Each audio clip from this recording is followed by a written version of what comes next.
Maithili test series में मैं घनश्याम पारिक आप सभी का स्वागत करता हूं। सेकंड ग्रेड हिंदी के लिए नई टेस्ट सीरीज शुरू की गई है जिसका नाम मैथिली सीता माता के नाम पर रखा गया है।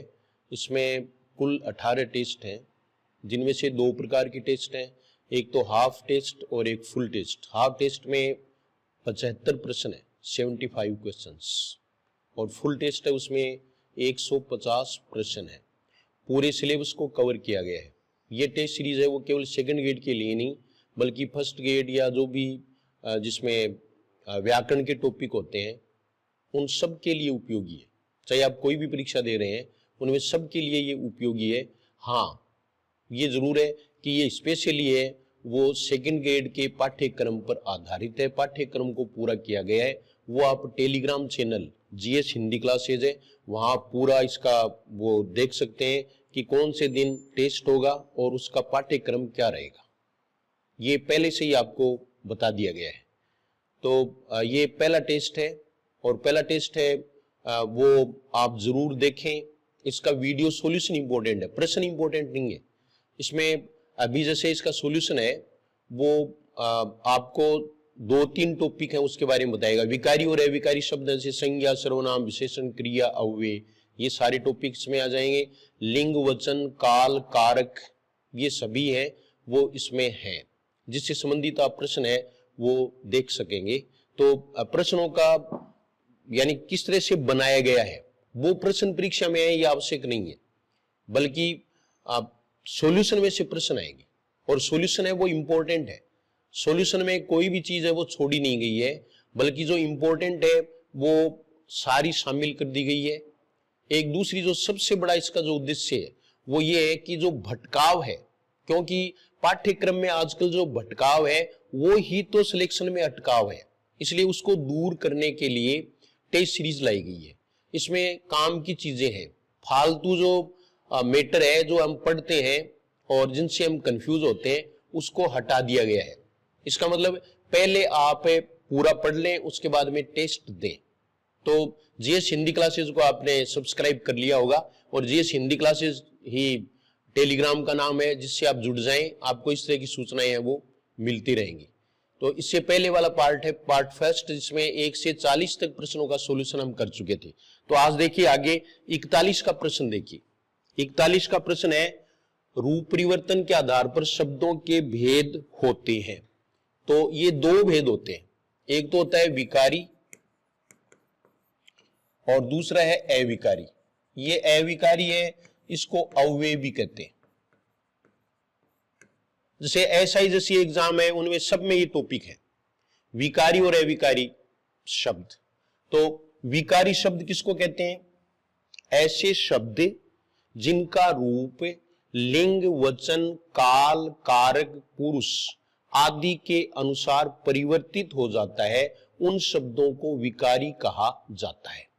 विकारी शब्द 4 प्रकार के व्याकरणिक प्रकार ये करता है। इसके आधार पर ही इसके 4 भेद होते हैं, संज्ञा, सर्वनाम, विशेषण और क्रिया। ऐसे ही अविकारी है। अविकारी शब्द वो हैं जिनका रूप परिवर्तित नहीं होता, अर्थात जो लिंग, वचन आदि से प्रभावित नहीं होते उन्हें अविकारी कहते हैं। प्रभावित नहीं होने के कारण इन्हें अव्यय भी कहा जाता है। अव्यय के मुख्य रूप से 4 भेद होते हैं, क्रिया विशेषण, संबंध सूचक अव्यय, इसके बाद में समुच्चय सूचक अव्यय, विस्मयादि बोधक अव्यय, और एक 5वां अव्यय भी आजकल पढ़ते हैं जिसे हम निपात कहते हैं। निपात है वो विकारी और अविकारी के बीच का माना जाता है। तो निपात है वो अलग है, जिस पर भी आगे प्रश्न है वो लिया गया है। तो ये हम सब हैं वो इस टॉपिक में पढ़ेंगे। तो ये विकारी और अविकारी शब्द हो गया, और इसमें हमें पता भी चल गया कि विकारी शब्द है इसमें ये 4 होंगे, संज्ञा, सर्वनाम, विशेषण और क्रिया। ये देखो ये 4 हो गए, ये 4 है वो विकारी के। अभी अविकारी है वो दूसरे प्रश्न में मैं आपको बता देता हूं। इसके बाद में देखो अगला प्रश्न, निम्नलिखित में से अव्यय है।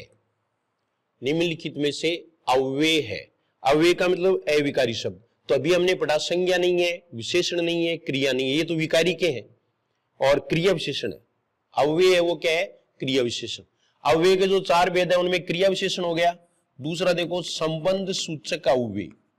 संबंध सूचक अव्यय और कुछ नहीं है, ये लगभग है वो प्रीपोजिशन है।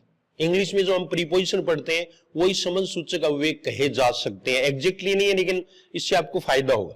संबंध सूचक अव्यय। फिर है समुच्चय सूचक अव्यय। समुच्चय सूचक अव्यय। समुच्चय सूचक अव्यय है, इनको योजक भी कहते हैं। ये कंजंक्शन होते हैं, इंग्लिश में इनको क्या कहते हैं, कंजंक्शन।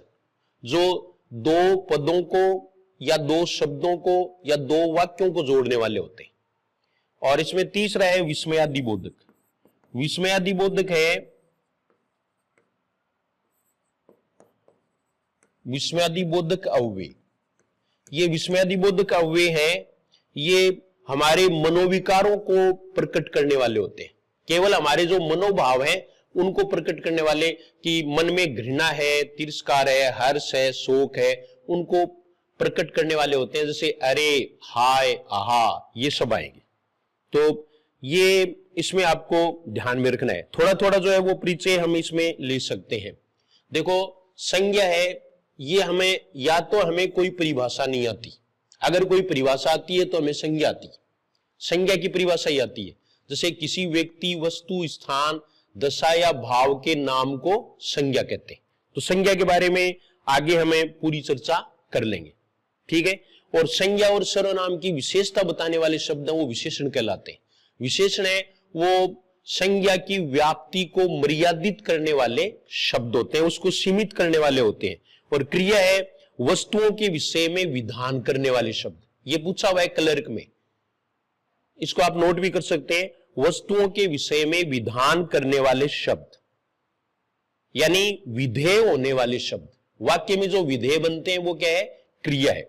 एक बार दोबारा देख लो, वस्तुओं के विषय में विधान करने वाले शब्द क्रिया कहलाते हैं।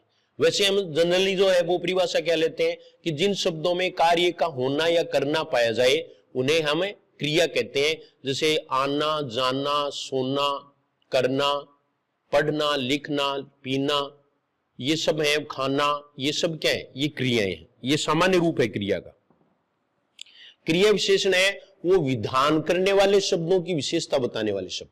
विधान करने वाले शब्द कौन से होते हैं, क्रिया, अर्थात क्रिया की विशेषता बताने वाले शब्द है वो क्रिया विशेषण कहलाएंगे। जैसे राम धीरे धीरे चलता है, यहां धीरे धीरे है वो चलता है कि विशेषता बताता है, इसलिए धीरे धीरे क्या है, क्रिया विशेषण है। और राम वहां जाएगा, यहां वहां क्या है, यह भी क्रिया विशेषण है। राम अभी जाएगा, अभी भी क्या है, क्रिया विशेषण है। और राम पैदल जाएगा, यहां पैदल है वो तरीका है, ये रीतिवाचक क्रिया विशेषण है। तो क्रिया विशेषण वाले प्रश्न में इसके बारे में हमें चर्चा करेंगे।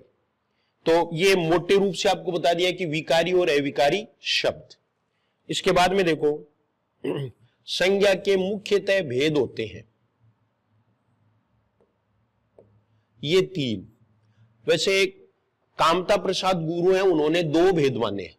एक तो जैसे पदार्थवाचक, यानी स्थूल जो वस्तुएं हैं उनके नाम है वो, और दूसरा है वो अमूर्त। दूसरा अमूर्त है, यानी 2 प्रकार के जिन्हें हम भाववाचक कह सकते हैं। फिर पदार्थवाचक के 2 भेद कर दिए। पदार्थवाचक के 2 भेद, एक तो व्यक्तिवाचक और एक जातिवाचक। इस प्रकार से उन्होंने भी फिर स्वीकार किया है कि संज्ञा के मुख्यतः 3 भेद होते हैं। तो इसमें 2 ऑप्शन भी नहीं है, इसलिए हम 3 भेद मानेंगे। 3 भेद कौन से हैं, व्यक्तिवाचक, व्यक्ति का मतलब ही एक होता है, व्यक्ति मानी एक। दूसरा है वो जातिवाचक, जाति का अर्थ होता है समूह है, एक जैसे अनेक वस्तुओं का ज्ञान जिस शब्द से होता है वो जातिवाचक। और तीसरा है वो भाववाचक, ये अमूर्त वस्तुओं के नाम। तो व्यक्तिवाचक, जातिवाचक व भाववाचक, ये इसके 3 है वो भेद होते हैं। फिर जातिवाचक संज्ञा है, इसके हम 2 भेद कर सकते हैं, एक तो पदार्थवाचक यानी द्रव्यवाचक और एक समूहवाचक, जिसकी चर्चा आगे करेंगे। उसके बाद में देखो असंगत है। संज्ञा शब्द का उपयोग वस्तु के लिए होता है, ये ही संगत नहीं है, असंगत है। संज्ञा शब्द का उपयोग वस्तु के लिए नहीं होता। यहां देखो माइनर डिफरेंस दिया गया है, वस्तु के नाम के लिए होता है, वस्तु के नाम के लिए। तो व्यक्तिवाचक संज्ञाएं बहुधा अर्थहीन होती है, अर्थहीन होती है। जैसे मान लीजिए व्यक्तिगत संज्ञा कोई भी है तो उसका कोई अर्थ नहीं होता, व्यक्तिगत संज्ञा को कोई अर्थ नहीं होता। जैसे अपने सबके नाम है तो हम कोई भी बंटी संटी कोई भी नाम निकाल लेंगे, वो व्यक्तिवाचक संज्ञा है और उसका कोई भी अर्थ नहीं होता। जबकि जातिवाचक संज्ञाएं वो अर्थवान होती हैं। जैसे पुस्तक है वो अर्थवान है कि पढ़ने के लिए और इस तरह से जो वस्तु होती है और उसके लिए उपयोगी होती है, ज्ञानार्जन के लिए उपयोगी होती है, उसको हम पुस्तक कहते हैं। मकान है वो रहने के लिए होता है, उसका अर्थ है वो रहना है। तो ये जो सारी चीजें हैं वो इसमें बताती हैं हमें कि जातिवाचक संज्ञाएं अर्थवान होती हैं। और इसमें देखो उपयुक्त सभी नहीं है, बल्कि उत्तर ये है क्योंकि संज्ञा शब्द का उपयोग वस्तु के लिए होता है, वस्तु के लिए नहीं होता, वस्तु के नाम के लिए होता है। हम परिभाषा भी करते हैं तो यही करते हैं कि वस्तु के नाम को ही संज्ञा कहते हैं, चाहे वो वस्तु है वो स्थूल हो या सूक्ष्म हो या फिर वास्तविक हो या फिर काल्पनिक हो, कोई भी वस्तु होनी चाहिए और उसका नाम है वो संज्ञा है। तो ये नाम है वो तीन प्रकार के होते हैं। संज्ञा का वैसे शाब्दिक अर्थ भी क्या होता है? नाम, समज्ञा, यानी जिस नाम से अच्छी तरह से किसी को जाना जाए उसे हम क्या कहते हैं? संज्ञा कहते हैं। ठीक है। और इसके बाद में देखो आप एक जो है ना वो व्यक्तिवाचक संज्ञाएं बहुधा अर्थहीन होती है। जैसे कुछ संज्ञाएं व्यक्तिवाचक होने पर भी अर्थवान है। जैसे ये एक कंट्रोवर्सी बनी हुई है कि ईश्वर में कौन सी संज्ञा है। आप सीनियर के बोर्ड की किताब देखोगे तो उसमें जातिवाचक संज्ञा मिलेगी, वो गलत है। मैं बताता हूं आपको। क्योंकि ईश्वर, परमात्मा, ब्रह्मांड, प्रकृति ये व्यक्तिवाचक संज्ञा है, लेकिन इनका फिर भी अर्थ होता है। ये साफ साफ है, वो कामता प्रसाद गुरु ने लिखा है, इसलिए यही मान्य होगा। हालांकि ईश्वर और परमात्मा को आज तक कोई जान ही नहीं सका, तो इसके बारे में प्रश्न पूछना है वो वैसे भी ठीक नहीं है और आज तक पूछा भी नहीं है। लेकिन अगर पूछे तो ईश्वर है वो व्यक्तिवाचक संज्ञा ही करना है, उसमें जातिवाचक लिखा हुआ है। लेकिन ये ईश्वर, परमात्मा, ब्रह्मांड, प्रकृति ये अर्थवान होते हुए भी व्यक्तिवाचक संज्ञा है, क्योंकि ये एक का ही बोध कराते हैं, एक का ही बोध कराने वाले हैं। यानी ईश्वर है वो अर्थ कैसे हुआ? ऐश्वर्य वाला। जो ऐश्वर्य धारण करता है वो ईश्वर है। भगवान मान लो, चाहे भगवान ही ऐश्वर्य, यानी ऐश्वर्य वाला। नेक्स्ट प्रश्न देखो आप। किस विकल्प में व्यक्तिवाचक संज्ञा के उदाहरण है? अब इसमें प्रश्न ज्यादातर उदाहरण पर आता है। तो देखो, राम, काशी, गंगा, श्री रामचरितमानस। श्री रामचरितमानस है वो एक सीरो रेखा में ऐसे ही लिखोगी और ये व्यक्तिवाचक संज्ञा है। ठीक है। मनुष्य, घर, पहाड़, नदी, सभा ये जातिवाचक संज्ञा है, जातिवाचक। और ठंडाई, शीतलता, धीरज, मिठास ये भाववाचक संज्ञा है। ओरिजिनल किताब में से एग्जाम्पल्स लिए गए, ऐसे उठा के नहीं लिया गया। और नींद, रोग, भजन, दौड़ ये भी क्या है? भाववाचक संज्ञा। अब मैं आपको व्यक्तिवाचक और जातिवाचक संज्ञा में अंतर बता देता हूं। ये देखिए आप, इसमें यह है कि आपको एक प्रश्न करना है कि जैसे जो इस ब्रह्मांड में एक ही है, उस जैसा कोई भी दूसरा नहीं है, वो व्यक्तिवाचक संज्ञा है। और उस तरह के बहुत सारे हैं, वो जातिवाचक संज्ञा है। आपको एक प्रश्न करना है कि क्या बहुत सारे हो सकते हैं? अगर हो सकते हैं तो वो जातिवाचक संज्ञा है, अगर नहीं हो सकते तो वो व्यक्तिवाचक संज्ञा है। जैसे मान लीजिए भारत, तो भारत बहुत सारे नहीं है, इसलिए भारत क्या है? व्यक्तिवाचक संज्ञा। हम सभी के जो नाम है वो व्यक्तिवाचक संज्ञा है। हमारे गांवों के नाम व्यक्तिवाचक संज्ञा है, क्योंकि वो एक ही है। अगर मान लीजिए विदासर नाम के एक से अधिक गांव है, मान लीजिए, तो जो विदासर है, हमारा जो विदासर है वो तो वही है ना, वो उस जैसा दूसरा नहीं है, इसलिए वो व्यक्तिवाचक संज्ञा होगा। और इसमें जैसे राष्ट्र है वो जातिवाचक संज्ञा है, राज्य है वो जातिवाचक संज्ञा है, गांव है वो क्या है? जातिवाचक संज्ञा है, शहर है वो क्या है? जातिवाचक संज्ञा है, पुस्तक, पंखा आदि ये सब क्या है? ये जातिवाचक संज्ञाएं हैं। और इसमें देखो, एक दिशा का नाम व्यक्तिवाचक संज्ञा है, जैसे उत्तर, पश्चिम, दक्षिण ये क्या है? व्यक्तिवाचक संज्ञा है। और जैसे सागरों के नाम काला सागर, अरब सागर ये व्यक्तिवाचक संज्ञा है। हिंद महासागर, प्रशांत महासागर व्यक्तिवाचक संज्ञा है। हिमालय व्यक्तिवाचक संज्ञा है। गंगा, ब्रह्मपुत्र, ये क्या है? व्यक्तिवाचक संज्ञा है। ऐसे चांदनी चौक एक स्थान का नाम है, ये भी क्या है? व्यक्तिवाचक संज्ञा है। जैसे चांदपोल, तो जयपुर में एक स्थान विशेष का नाम है, ये क्या है? व्यक्तिवाचक संज्ञा। इसी प्रकार से अशोक मार्ग, जनवरी जैसे महीने का नाम है, जनवरी है चाहे चैत्र है चाहे आषाढ़ है। ऐसे ही होली, दिवाली, ये एक किताब में ये कहा गया है कि होली, दीपावली ये भाववाचक संज्ञाएं हैं, तो वो गलत है, ऐसा नहीं है, ठीक है ना? क्योंकि राठौड़ी नहीं चलती, जो बात सही होती है वो सही माननी पड़ती है। तो इसमें आपको ये ध्यान रखना है कि ये व्यक्तिवाचक संज्ञा है। सोमवार एक दिन का नाम है, वो व्यक्तिवाचक संज्ञा है। ऐसे ही जैसे मान लीजिए ग्रह और नक्षत्रों के नाम है, वो व्यक्तिवाचक संज्ञा है, जैसे पृथ्वी। और तिथि का नाम है अमावस्या, तो ये भी क्या है? व्यक्तिवाचक संज्ञा है। पूर्णिमा है, वो भी क्या है? व्यक्तिवाचक संज्ञा है। सूरज, चांद, ये भी व्यक्तिवाचक संज्ञा है। लेकिन तारे हैं वो जातिवाचक संज्ञा है। और इसमें आप ये भी कर सकते हैं, जैसे घोड़ा है वो जातिवाचक संज्ञा है, चेतक है वो व्यक्तिवाचक की संज्ञा है। अब एक जो है ना, वो एक कंफ्यूजन है कि जैसे साबुन है वो जातिवाचक संज्ञा है, लेकिन लक्ष्य उसकी अगर नस्ल या किस्म आ जाए तो आपको व्यक्तिवाचक संज्ञा ही करनी है। क्यों करनी है? क्योंकि उस पेपर जो बनाने वाला है उसका उद्देश्य आपको ये जताना ही है कि वो ये व्यक्तिवाचक संज्ञा है। तो इसमें जैसे नस्ल आ जाए, मुर्रा आ जाए, तो मुर्रा है वो क्या है? व्यक्तिवाचक संज्ञा। दरअसल मैं भी इससे सहमत हूं कि ये जातिवाचक संज्ञा है, लेकिन हमें वो उत्तर मानना है जो आरपीएससी मानती है। हमें अपनी नहीं चलानी, हमारा तो प्रश्न सही होना चाहिए। उषा मशीन, तो उषा मशीन है, उषा पंखा और रीटा मशीन, तो ये भी क्या है? व्यक्तिवाचक संज्ञाएं हैं। और समाचार पत्र का नाम है दैनिक भास्कर, ये भी क्या है? व्यक्तिवाचक संज्ञा। ग्रंथ का नाम आपको बता दिया, जैसे श्री रामचरितमानस है, रामायण है, गीता है, कुरान है, बाइबिल है, तो ये सब क्या है? व्यक्तिवाचक संज्ञा के उदाहरण है। ताजमहल एक इमारत का नाम है, व्यक्तिवाचक संज्ञा है। लाल किला व्यक्तिवाचक संज्ञा है। यानी आपको एक ही प्रश्न है कि क्या बहुत सारे हो सकते हैं? अगर नहीं तो व्यक्तिवाचक संज्ञा, अगर हां तो जातिवाचक की संज्ञा। जैसे मैं ये कहूं पंखा, तो पंखे बहुत सारे हो सकते हैं, इसलिए पंखा है वो क्या है? जातिवाचक की संज्ञा है। जैसे मेज है, ये आपको ध्यान में रखना है। कोई भी हमारी कोई भी दैनिक काम में आने वाली वस्तुएं हैं, दैनिक वस्तुएं हैं और घरेलू वस्तुएं हैं, चाहे वो पंखा है, चारपाई है, टेबल है, कुर्सी है, पेन है, पुस्तक है, ये सब जातिवाचक संज्ञा है। जो भी हमारे घर में सामान है वो सब क्या है? जातिवाचक की संज्ञा है। और हमारे रिश्तों के नाम है वो भी जातिवाचक संज्ञा है, जैसे माता, पिता, बहन, मित्र, सहेली, ये सब जातिवाचक संज्ञा है। पद का नाम है वो भी व्यक्तिवाचक संज्ञा न होकर जातिवाचक संज्ञा है।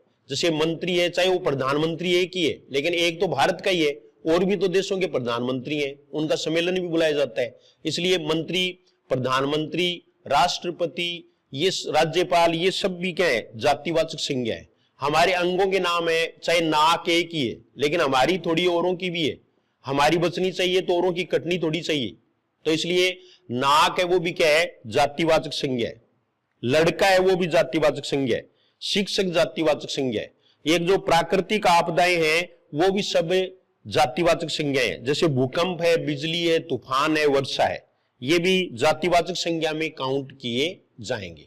तो ये जातिवाचक संज्ञा में आपको इसका ध्यान रखना है। बाकी जातिवाचक संज्ञा में आगे भी प्रश्न आ रहा है जिससे ये और क्लियर हो जाएगा, ठीक है। फिर देखो तीसरा विकल्प है ये ठंडाई, इसमें आई प्रत्यय, शीतलता में ता प्रत्यय है, धीरज ये धैर्य मान लो, धैर्य में ये प्रत्यय हो जाएगा, मिठास में आस प्रत्यय होगा। ये प्रत्यय जहां भी आए वहां भाववाचक संज्ञा होती है। भाववाचक संज्ञा है उसके भी दो रूप ले सकते हैं, एक तो मूल भाववाचक संज्ञा, एक यौगिक भाववाचक संज्ञा। मूल भाववाचक संज्ञा है वो जैसे जन्म, मृत्यु, सुख, दुख, घृणा, ईर्ष्या, ये सब है वो मूल भाववाचक संज्ञा है। और जो प्रत्यय से बने वो यौगिक भाववाचक संज्ञा है। प्रत्यय इसमें आपको ये ध्यान रखना है, जैसे ता प्रत्यय, लेकिन प्रत्यय आपको आने चाहिए, ठीक है। आई प्रत्यय है अच्छाई है, बुराई है, जैसे पन प्रत्यय है बचपन है, छुटपन है। ऐसे ही आस प्रत्यय है मिठास है, खटास है, भड़ास है। ऐसे ही जो है वो आवट प्रत्यय है, आहट प्रत्यय है, ईमा प्रत्यय है, जैसे मधुरिमा। ये सब क्या है? भाववाचक के संज्ञा है। आपा है, जैसे बुढ़ापा है तो बुढ़ापा क्या है, भाववाचक संज्ञा। दारी आने पर भाववाचक संज्ञा, ईयत आने पर भाववाचक संज्ञा। जैसे इंसानियत है वो भाववाचक संज्ञा है, ईमानदारी भी भाववाचक संज्ञा है। तो इसमें आपको जो प्रत्यय है वो ध्यान में रखने हैं। भाववाचक संज्ञा को प्रत्यय के माध्यम से पहचाना जा सकता है। कई बार ई प्रत्यय भी भाववाचक संज्ञा का निर्माण करता है। जैसे गरीब से क्या बनेगा, गरीबी। खुश से क्या बनेगा, खुशी। हंसना से क्या बनेगा, हंसी। ये सब भाववाचक संज्ञा के उदाहरण है। ए प्रत्यय भी इसमें बनाएगा, जैसे चलना से चाल, तो चाल है वो क्या है, भाववाचक संज्ञा। कूद, दौड़, ये सब क्या है, भाग, ये भाववाचक संज्ञाएं हैं। तो भाववाचक संज्ञा में ये चीज आपको याद रखना है। जैसे बहाव, तो आव प्रत्यय वाला या आवा प्रत्यय वाला भी भाववाचक संज्ञा होता है। जैसे बुलावा, पछतावा, पछतावा मानी पश्चाताप, ठीक है। बोलचाल है वो भी क्या है, भाववाचक संज्ञा है। तो भाववाचक संज्ञा में ये चीजें है वो आपको ध्यान में रखनी है। कंजूसी भाववाचक संज्ञा है। कंजूस से क्या बनेगा, कंजूसी जो अभी थर्ड ग्रेड में पूछा था। और नींद है, रोग है, भजन है, दौड़ है। लेकिन फिर भी मैं चाहे आपको इसमें कितना भी क्लेरिफिकेशन कराऊं फिर भी ये पूरा हो नहीं पाता है। इसलिए इसके लिए आपको कोर्स ही खरीदना पड़ेगा जिसमें आप पूरी बातें हैं वो तसल्ली से सीख सकते हैं। इसलिए जो इस परीक्षा से संबंध रखते हैं तो घनश्याम पारिक सर ऐप पर, जीएस हिंदी क्लासेज पर आपको ये सभी first grade, second grade, third grade Hindi के लिए, साइकोलॉजी के लिए आपको साइकोलॉजी अशोक पारिक सर का ऐप है, उनका कोर्स है, तो वो आप ले सकते हैं। और अभी जो है वो काफी रीजनेबल रेट पर है, तो आप लेकर के और तैयारी कर सकते हैं। और जो सामान्य हिंदी के स्टूडेंट हैं उनके लिए और भी अच्छा है। उसके लिए सामान्य हिंदी के लिए अलग से जो है वो कोर्स रिकॉर्ड किया हुआ है। और रिकॉर्ड है वो केवल ये नहीं है कि जैसे मैंने अकेले नहीं रिकॉर्ड कर दिया है, ये क्लासरूम जो ऑफलाइन क्लास लगती है उसमें ऐसा का ऐसा है, जिसके लिए आप ऐप डाउनलोड करके और फिर उसमें वो देख लें कि आपके समझ में आ रहा है या नहीं आ रहा है। तो आपके समझ में अगर आ रहा है, और मैं ये बता रहा हूं कि समझ में आएगा, ठीक है, उसको आप बार बार देखें, उसको नोट करें, ईमानदारी से तैयारी करें। जैसे कुछ है ना वो पीडीएफ वगैरह की पूछते हैं, टेस्ट सीरीज की भी पीडीएफ के लिए पूछेंगे। पीडीएफ में जानबूझ करके नहीं देता, क्योंकि फिर आपकी जो कैपेसिटी है वो घट जाएगी, आप है वो काम नहीं करेंगे, क्योंकि हम दबाव में ही काम करते हैं। तो आप लिख लें, इससे आपको काफी फायदा होगा। इसलिए मैं जानबूझ करके पीडीएफ उपलब्ध नहीं करवाता। हालांकि कईयों की शिकायत है कि समय अभाव है, समय अभाव है, तो समय अभाव कुछ नहीं, हमारे लिए फिलहाल नौकरी प्राप्त करना ही सबसे जरूरी काम है और इसके लिए समय का अभाव नहीं होना चाहिए। अन्य जो कार्य है उनमें समय की कटौती कर दें। लेकिन कुछ ये कहते हैं कि हम तो जॉब कर रहे हैं, पहले से ही प्राइवेट जॉब कर रहे हैं, और तो कैसे भी करें इसमें आपको ये चीजें हैं वो मिलेगी। हालांकि कोर्स है उसमें और पीडीएफ है वो साहित्य वगैरह है इनकी उपलब्ध करवाई गई है। तो वो एसआई के लिए सामान्य हिंदी का कोर्स लेने पर आप और कोई भी तैयारी है वो कर सकते हैं। उससे फिर हिंदी है वो आरएस तक भी क्लियर है। जो व्याकरण का पोर्शन है वो उसमें पूरा क्लियर हो जाता है, पूरा का पूरा दिया हुआ है, सभी टॉपिक्स हैं वो उसमें दिए हुए हैं। तो ये आप खरीद लें, तो उसके बाद में आपको प्रश्नों में कहीं कोई दिक्कत नहीं होगी हिंदी विषय में। और ऐसे ही साइकोलॉजी है उसका भी पूरा रिकॉर्ड किया गया है।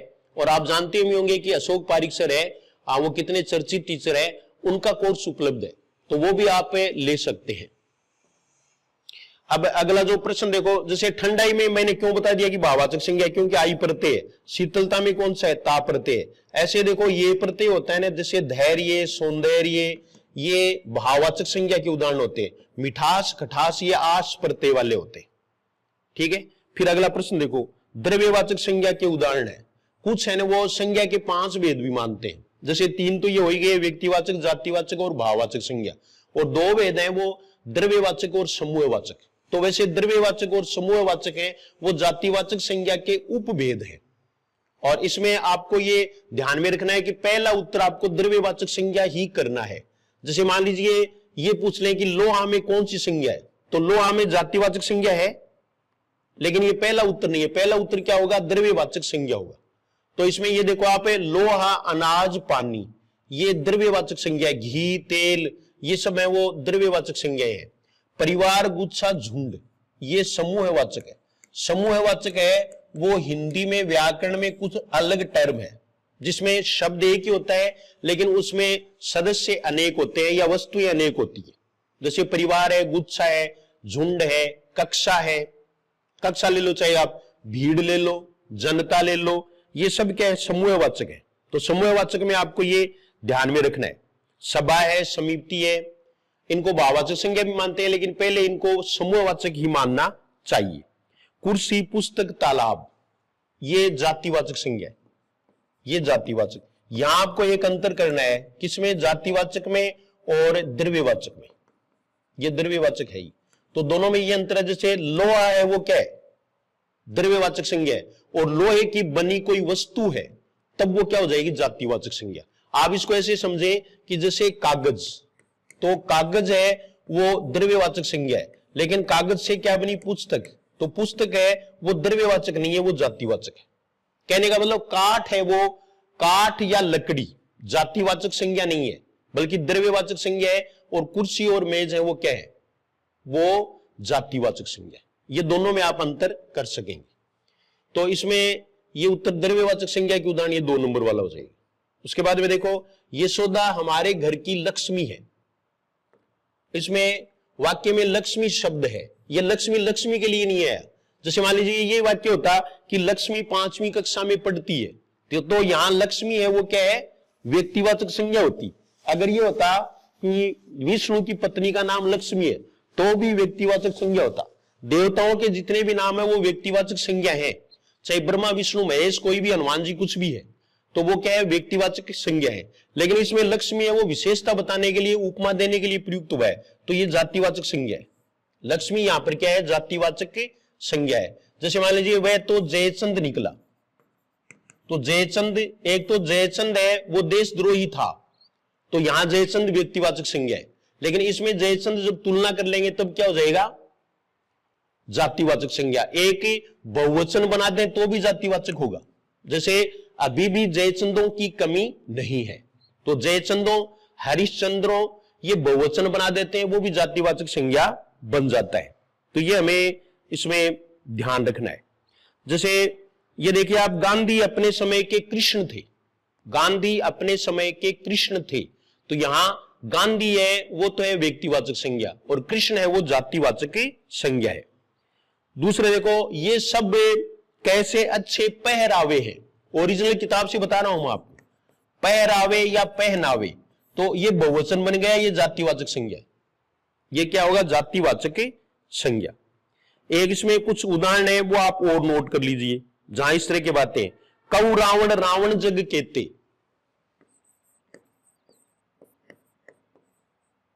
कऊ रावण,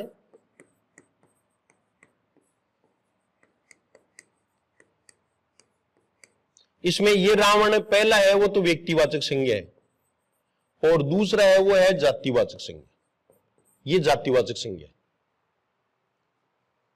कऊ रावण रावण जगे केते। दूसरा देखो, राम 3 है, यहां राम है वो जातिवाचक संज्ञा है। एक दशरथ का पुत्र है, एक और ऐसे 3 बताते। वह कलयुग का भीम है, वह कलियुग का भीम है, तो यहां भीम है वो क्या है, जातिवाचक संज्ञा, और भीम पांडव था, ये क्या है, व्यक्तिवाचक संज्ञा।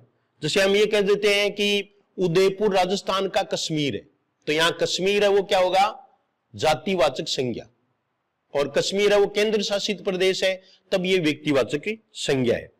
लेकिन इसमें आपको ध्यान रखना पड़ेगा, गुप्तों की शक्ति क्षीण होने लगी, गुप्तों की शक्ति क्षीण होने लगी, ये बहुवचन भी है, ठीक है, लेकिन ये गुप्त के लिए प्रयुक्त हुआ है तो व्यक्तिवाचक संज्ञा है, ये क्या है, व्यक्तिवाचक संज्ञा, ठीक है। तो ये अब भी हरिश्चंद्रों की कमी नहीं है, तो हरिश्चंद्रों में जातिवाचक संज्ञा है। कुछ जातिवाचक संज्ञा भी एक का ही बोध कराते हैं, तब वो व्यक्तिवाचक संज्ञा ही बने रहते हैं। जैसे बापू ने हमें आजादी दिलाई, यहां बापू है वो संबंध का नाम है, हिसाब से जातिवाचक होना चाहिए, लेकिन ये जातिवाचक नहीं है, बल्कि क्या है, महात्मा गांधी के लिए प्रयुक्त हुआ है, तो ये क्या होगा, व्यक्तिवाचक संज्ञा। जितने भी उपनाम है वो व्यक्तिवाचक संज्ञा होंगे, चाहे वो मामना हो, चाहे चाचा हो, चाहे नेताजी हो, ये सब व्यक्तिवाचक संज्ञा होंगे। संज्ञा में आपको लगभग बता दिया है। अब आगे देखो, हिंदी में कुल सर्वनाम है। प्रश्न को ढंग से पढ़ना है, क्योंकि सर्वनाम के 6 भेद है, वो हम पहले से जानते हैं और पॉपुलर है, लेकिन इसमें सर्वनाम पूछे। हिंदी में कुल सर्वनाम है, सर्वनाम के भेद अगर आते तो 6 होते, और ये क्या है, 11 है। जैसे मैं, तू, आप, ये है। मैं, तू, आ, तू से तुम बना, आप, ये है, वह है। ऐसे करके ये 11 है, इनको आपको याद रखने की जरूरत नहीं है। सो, जो, कोई,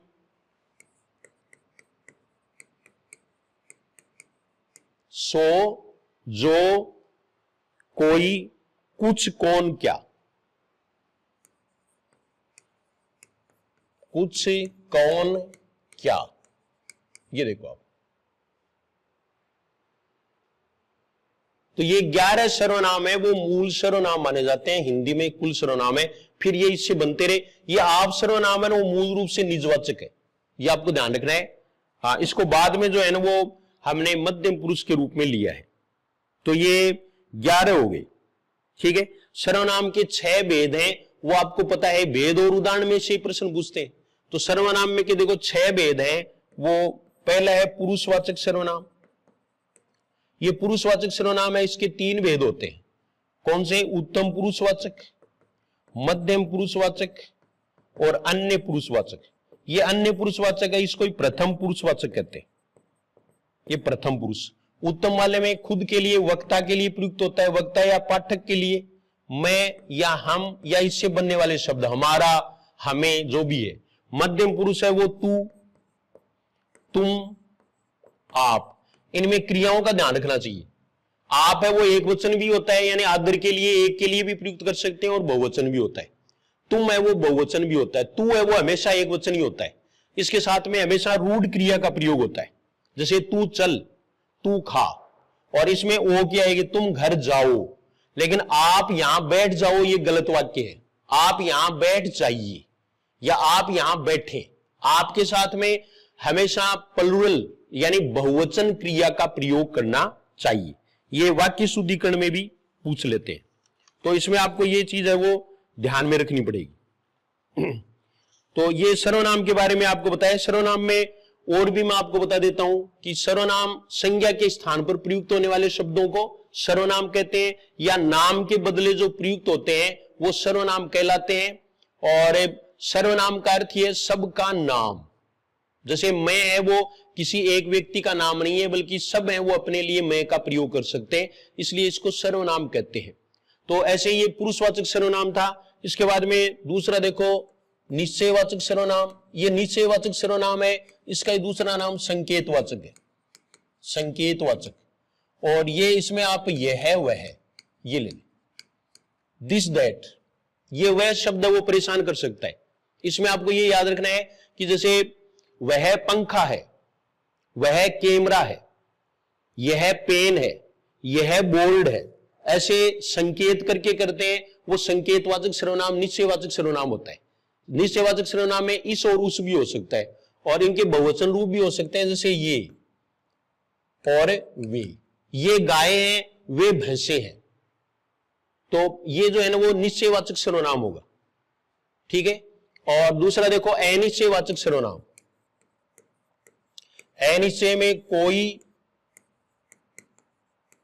कुछ, किसी, इनका प्रयोग होता है। ये किसी है, किस नहीं है। किस है वो प्रश्नवाचक सर्वनाम है। और अनिश्चय के बाद में तीसरा है वो प्रश्नवाचक सर्वनाम। चौथा, ये चौथा है प्रश्नवाचक सर्वनाम। प्रश्नवाचक सर्वनाम में 2 ही लें आप, कौन और क्या, ठीक है। एक किस शब्द में कोई भी कारक चिन्ह लग जाए, जैसे किसने, किसको, किससे, ये प्रश्नवाचक सर्वनाम होते हैं। कब, क्यों, कहां, ये क्रिया विशेषण है, ये सर्वनाम नहीं है, ठीक है। इसके बाद में संबंधवाचक सर्वनाम। संबंधवाचक के सर्वनाम, तो संबंधवाचक सर्वनाम है जो और जो से बनने वाले। जैसे जो से बनने वाले, जिसमें जो भी कारक चिन्ह लगेगा वो सारा आएगा, जैसे जिसने, जिसको, जिससे, ये संबंधवाचक सर्वनाम होंगे। संबंधवाचक सर्वनाम में जोड़े बनते हैं, इनमें परस्पर संबंध पाया जाता है। जैसे जो के साथ में सो या वो आएगा, जो बोएगा सो पाएगा, ठीक है ना। जिसे पढ़ना है उसे समय देना होगा, जिसे और उसे। वैसे चलती भाषा में और ऐसे परंपरागत रूप से चले आ रहे हैं, उनको हिंदी में सही माना जाता है। जैसे जिसकी लाठी उसकी भैंस, जहां राह है वहां, जहां चाह है वहां राह है, तो जहां वहां, ये सब है वो संबंधवाचक सर्वनाम माने जाते हैं। इसमें ये भी संबंधवाचक सर्वनाम है, जैसे ये वही लड़का है जो कल आया था, ये भी हम सर्वनाम संबंधवाचक सर्वनाम मान सकते हैं। लेकिन अगर इसमें आ जाए कि जो बोएगा सो खाएगा, तो इसमें यहां ये आ जाए तो इसको ही संबंधवाचक सर्वनाम मानना है, और होता भी यही है। फिर इसके बाद में देखो निजवाचक सर्वनाम। तो निजवाचक सर्वनाम में स्वयं आ जाएगा, स्वतः आ जाएगा, खुद आ जाएगा, अपना आ जाएगा, अपनी आ जाएगा, अपने आ जाएगा, और एक आप आ जाएगा, आप, जिस पर आगे प्रश्न आ रहा है। ठीक है, तो ये सर्वनाम के 6 भेद हैं जो आपको मैंने बता दिए। इसके बाद में देखो आप शब्द किस वाक्य में निजवाचक सर्वनाम है, ये निजवाचक सर्वनाम में आ ही गया। तो आप देरी से क्यों आए, ये मध्यम पुरुष है, मध्यम पुरुषवाचक सर्वनाम। महात्मा गांधी अहिंसा के पुजारी थे, आप, ये आप है वो महात्मा गांधी के लिए प्रयुक्त हुआ है, इसलिए ये अन्य पुरुषवाचक सर्वनाम है, बहुत इंपॉर्टेंट है। अन्य पुरुषवाचक सर्वनाम एसआई के एग्जाम में 2 बार पूछा जा चुका है, अन्य पुरुषवाचक सर्वनाम। जैसे यह आया था कि नेहरू जी नेता थे, आपने डिस्कवरी ऑफ इंडिया लिखा, तो यहां आप है वो क्या होगा, अन्य पुरुषवाचक सर्वनाम। आप वहां से कब आए, ये मध्यम पुरुषवाचक ही है, और मैं आप चला जाऊंगा, ये निजवाचक है, ये उत्तर हो जाएगा, निजवाचक के सर्वनाम। तो निजवाचक सर्वनाम में आप है वो स्वयं के लिए प्रयुक्त होता है। फिर अगला प्रश्न देखो, किस विकल्प में अनिश्चयवाचक सर्वनाम के उदाहरण है। तो ये उदाहरण भी इसमें दिए हुए हैं, वैसे मैंने आपको पहले बता दिए। तो अनिश्चयवाचक में कोई, किसी, कुछ, ये हो जाएगा। ये और वह है, ये क्या है, ये निश्चयवाचक में ले सकते हैं आप। वैसे ये पुरुषवाचक में भी होते हैं, दोनों में अंतर करना होता है। मैं और तुम है, ये पुरुषवाचक है, और कौन और किस है, ये प्रश्नवाचक, ये प्रश्नवाचक है। बाकी आपको बता दिए, ये प्रश्नवाचक सर्वनाम हो, बाकी सब आपको बताए हुए हैं। ठीक है, इसके बाद में ये देखिए आप, जो भी संज्ञा है ना, संज्ञा वो सब है वो अन्य पुरुषवाचक सर्वनाम है। संज्ञाएं जितनी भी हैं वो अन्य पुरुषवाचक सर्वनाम में काउंट होंगी, अन्य पुरुषवाचक के सर्वनाम, संज्ञाएं अन्य पुरुषवाचक सर्वनाम। किस वाक्य में विधेय विशेषण का प्रयोग होता है, अब है ये विशेषण। तो संज्ञा या सर्वनाम की विशेषता बताने वाले शब्दों को विशेषण कहते हैं, या हम ये कह सकते हैं कि संज्ञा की व्याप्ति को मर्यादित करने वाले शब्द हैं वो विशेषण कहलाते हैं। वाक्य में प्रयोग करने के आधार पर, वाक्य में प्रयोग स्थान के आधार पर इसके 2 भेद होते हैं, उद्देश्य विशेषण और विधेय विशेषण। उद्देश्य विशेषण और विधेय विशेषण, ये 2 होते हैं। तो उद्देश्य विशेषण में देखिए आप, यहां राम अच्छा लड़का है, ये विशेषण है, इसके बाद में क्या गया, विशेष्य।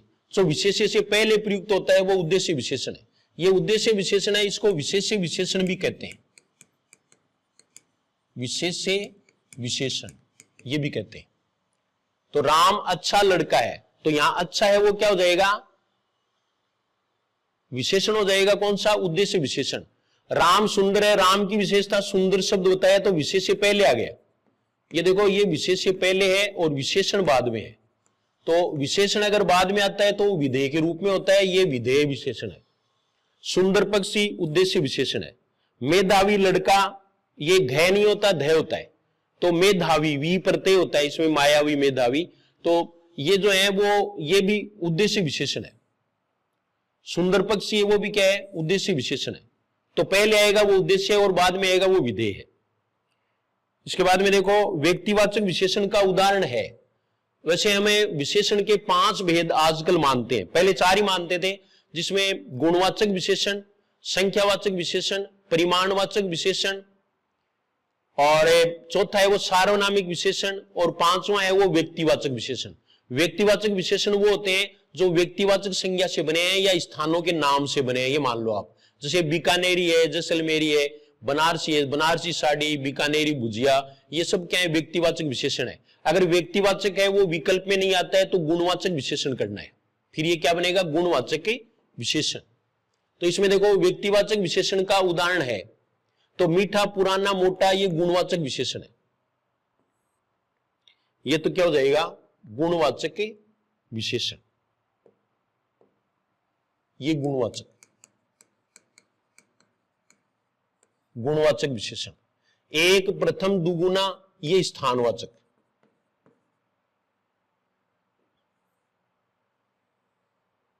स्थानवाचक नहीं, संख्यावाचक। संख्यावाचक। संख्यावाचक में देखो एक है, ये पूर्ण संख्या के रूप में है। प्रथम है ने, ये क्रमवाचक है, क्रमवाचक। इसके भी प्रभेद पूछ लेते हैं, जैसे अभी पीटीटी में पूछा। तो दुगुना है वो आवर्ती सूचक है, आवर्ती सूचक या आवर्तीवाचक, यह आवर्तीवाचक होता है। और इसमें जैसे दर्जन या शतक, ये जो है वो समुच्चय सूचक होते हैं, समुच्चय सूचक संख्यावाचक विशेषण, समुच्चय सूचक है। तो ये इसमें आपको ये ध्यान में रखना है। 2 मीटर, 5 लीटर, थोड़ा, ये जो है वो परिमाणवाचक। परिमाणवाचक विशेषण और संख्यावाचक विशेषण है, इसके दो भेद होते हैं, एक निश्चित और एक अनिश्चित। जैसे ये सभी है वो निश्चित है और ये थोड़ा है वो क्या है? अनिश्चित है। तो इसमें आपको ये ध्यान रखना चाहिए कि जैसे हम कोई प्रश्न लेते हैं उसमें है कि थोड़ा दूध लाओ, यहां थोड़ा है वो दूध की विशेषता बताता है, तो द्रव्य की विशेषता बताता है, तब तो ये है परिमाणवाचक। ठीक है। और दूसरा है ना कि कम लड़के उपस्थित हैं, यहां लड़कों को गिना जा सकता है, इसलिए कम है वो है तो अनिश्चित, लेकिन ये संख्यावाचक है। दूसरा देख लो आप, जैसे कम दूध की चाय बनाओ, तो यहां कम है वो क्या होगा? परिमाणवाचक होगा, अनिश्चित परिमाणवाचक। तो ये दोनों में आपको अंतर करना है। बनारसी, भारतीय, जैसलमेरी, ये व्यक्तिवाचक विशेषण है, व्यक्तिवाचक विशेषण। इस प्रकार से विशेषण के हमें 5 भेद कर सकते हैं। दूसरा जो है ना वो सार्वनामिक विशेषण में अगला प्रश्न दे दिया है। ये देखो, किस वाक्य में वह शब्द सार्वनामिक विशेषण है? तो ये देखो, वह बुद्धिमान है, यानी ये सर्वनामी है। वह लड़का बुद्धिमान है, यहां इसके बाद में संज्ञा शब्द का प्रयोग हो गया, इसलिए ये क्या है? सार्वनामिक विशेषण है। और वह कामचोर है, ये सर्वनाम है। वह पंखा है, ये भी सर्वनाम है, निश्चयवाचक, ये पुरुषवाचक है। दोनों में और में पुरुषवाचक सर्वनाम है। तो वह शब्द पर ज्यादातर है वो प्रश्न पूछते हैं। ठीक है। जैसे वह गाय बीमार है, ये सार्वनामिक विशेषण है, और वह बीमार है ये सर्वनाम है। इसमें आप निजवाचक सर्वनाम और पुरुषवाचक सर्वनाम को छोड़ करके 4 जो भेद सर्वनाम के बच गए वो सार्वनामिक विशेषण के भी हो सकते हैं। जैसे कौन लड़का ये कार्य कर सकता है, तो ये प्रश्नवाचक सार्वनामिक विशेषण है। ठीक है। किसी लड़के ने कहा, यहां किसी के बाद में लड़का आ गया, इसलिए ये सार्वनामिक विशेषण है। और किसी ने कहा, तब ये सर्वनाम है। तो ये दोनों में आपको अंतर करना है। फिर विशेषण के बाद में देखो क्रिया। क्रिया में देखिए अकर्मक क्रिया के उदाहरण है। अकर्मक और सकर्मक पर प्रश्न पूछेंगे। कर्म के आधार पर क्रिया के 2 भेद होते हैं, जिसमें अर्थ स्पष्ट करने के लिए कर्म की आवश्यकता होती है, उसमें वो सकर्मक क्रिया होती है, और जिसमें आवश्यकता नहीं होती है वो अकर्मक क्रिया है। ठीक है। जैसे एक वाक्य हमने लिया कि राम खाता है, तो ये स्पष्ट नहीं हुआ, इसलिए खाना है वो सकर्मक है। कि जैसे राम पता नहीं आम खाता है, जूते खाता है, क्या खाता है। ठीक है। तो इसलिए यहां कर्म की आवश्यकता है, और राम हंसता है, इसमें कर्म की आवश्यकता नहीं है, तो यह अकर्मक क्रिया है। अकर्मक क्रिया है, इसका कर्ता से सीधा संबंध होता है, जबकि सकर्मक क्रिया है उसका कर्म से संबंध होता है, कर्ता से सीधा संबंध नहीं होता। हंसना, रोना, सोना, उड़ना, चलना, टिमटिमाना, भौंकना, नाचना, तैरना, बनना, ये सभी उपयुक्त सभी हैं वो अकर्मक क्रियाएं हैं, इनको आपको ध्यान में रखना है। ठीक है। इसके अलावा भी 2-4 अकर्मक क्रियाएं हैं, वो आप और भी ध्यान में रख सकते हैं, और भी ध्यान में हम कर सकते हैं। तो वो देखो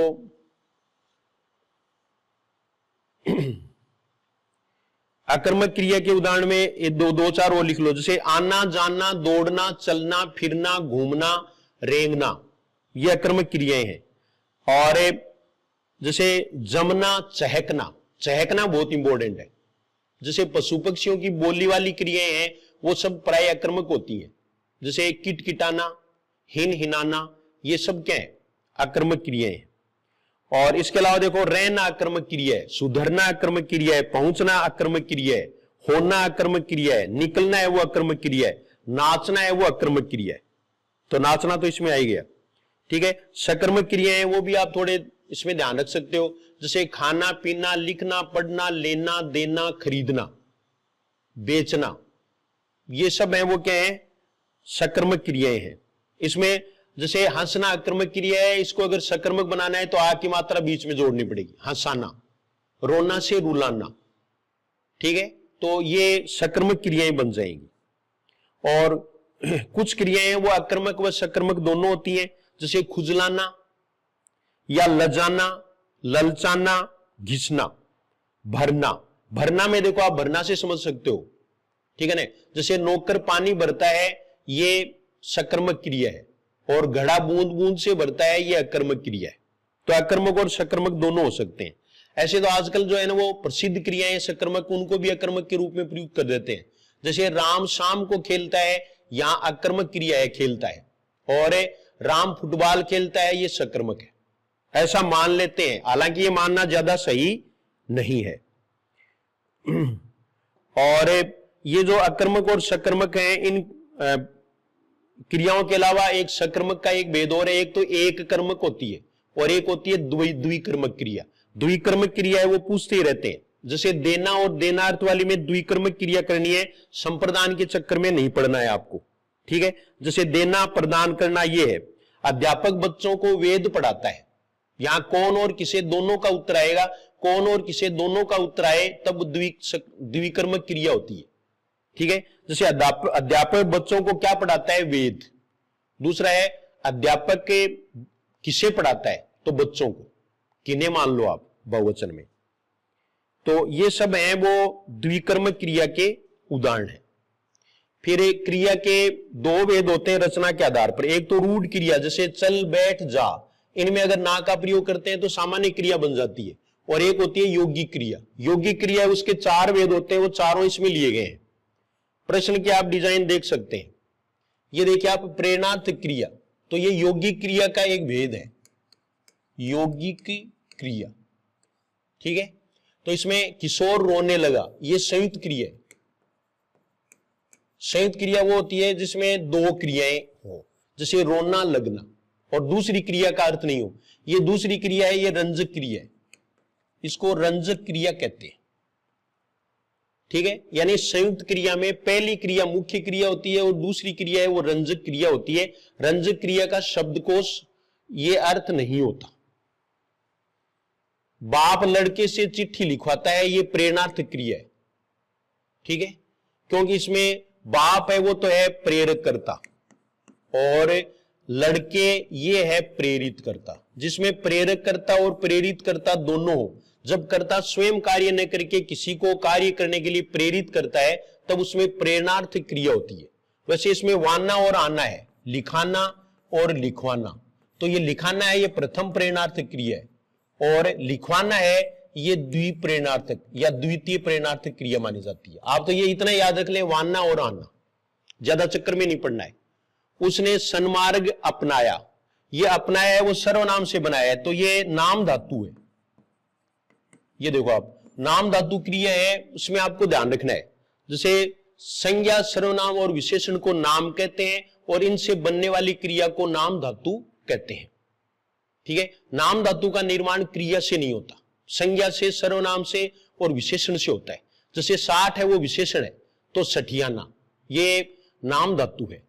जैसे बात से बतियाना, ये संज्ञा से बना, तो ये भी क्या है? नाम धातु है। दुखना, दुख से क्या बना? दुखना बना। ऐसे अपना से अपनाना बना, तो ये सर्वनाम से बनी हुई है और ये नाम धातु है। और ये देखो हिन हिनाता है, ये अनुकरणात्मक क्रिया है। दृश्य और ध्वनि का अनुकरण करके, नकल करके जो क्रिया शब्द बने वो अनुकरणात्मक क्रिया कहलाएगी।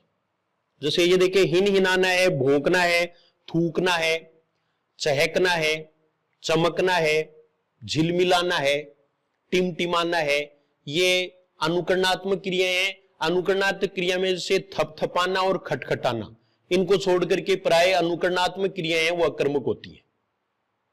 तो ये एक्स्ट्रा सूचना हमें इसमें मिलती है। फिर इसके बाद में देखो, क्रिया अभी भी और जारी है।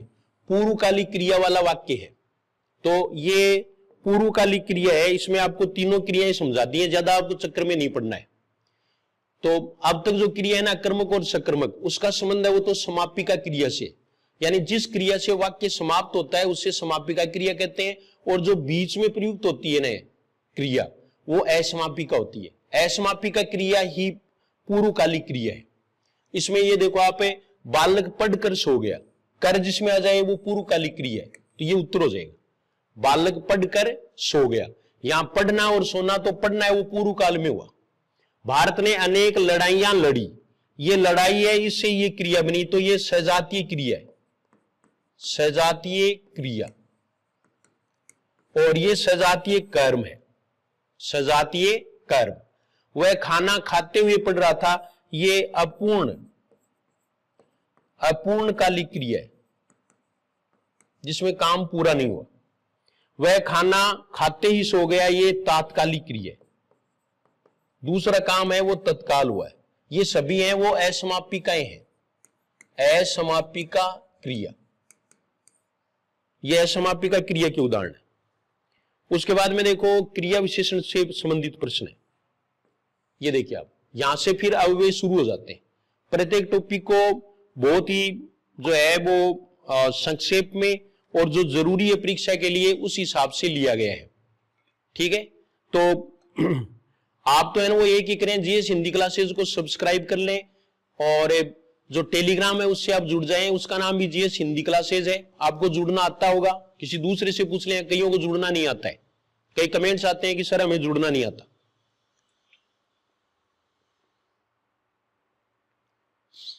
और अगर आप पढ़ने के इच्छुक हैं तो आप निश्चित रूप से Ghanshyam Parik sir app download कर लें, जीएस हिंदी क्लासेस डाउनलोड कर लें, और उसमें आप हिंदी और साइकोलॉजी के कोर्स हैं वो उनके डेमो क्लासेस देख लें, और उसके बाद में आप परचेज कर सकते हैं। अभी काफी ऑफर चल रहा है।